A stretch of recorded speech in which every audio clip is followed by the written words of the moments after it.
কলকাতার হোটেলে অগ্নিকাণ্ডের ৭ বাংলাদেশি সহ ৯ জনের প্রাণহানির পর নড়ে চড়ে বসেছে শহর কর্তৃপক্ষ। গ্রেফতার করা হয়েছে অন্তত ৩ জনকে। মির্জা গালিব স্ট্রিট ও আশপাশের হোটেল লজে শুরু হয়েছে কড়াকড়ি। কয়েকটি লজ ও গেস্ট হাউসে নতুন অতিথি রাখায় দেয়া হয়েছে নিষেধাজ্ঞা।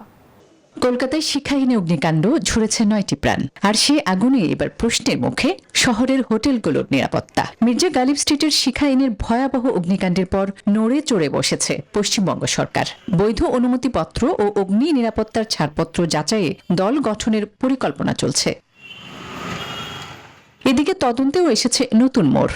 হোটেল শিখাইনের ইজারাদার আবু জাফরকে গ্রেফতার করেছে কলকাতা পুলিশ। জিজ্ঞাসাবাদের জন্য আটক করা হয়েছে আরও ২ কর্মীকে। তবে আগুনের সূত্রপাত এসি মেশিনে বিস্ফোরণ নাকি শর্ট সার্কিট থেকে তা এখনো নিশ্চিত নয়। অগ্নি নিরাপত্তায় কোনো গাফিলতি ছিল কিনা তাও খতিয়ে দেখছেন তদন্তকারীরা। এখানেই শেষ নয়, মির্জা গালিব স্ট্রিট ও আশেপাশের হোটেল লজে শুরু হয়েছে কড়াকড়ি। কয়েকটি লজ ও গেস্ট হাউসে নতুন অতিথি রাখাই নিষেধাজ্ঞা দেওয়া হয়েছে। ব্যবসায়ীদের সঙ্গে বৈঠক করে ভবিষ্যতে অগ্নি নিরাপত্তার ঘাটতি ঠেকানোর উদ্যোগ নিয়েছে কলকাতা পুলিশ।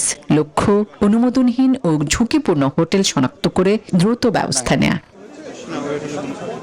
আসমাতুলি, নিউজ 24।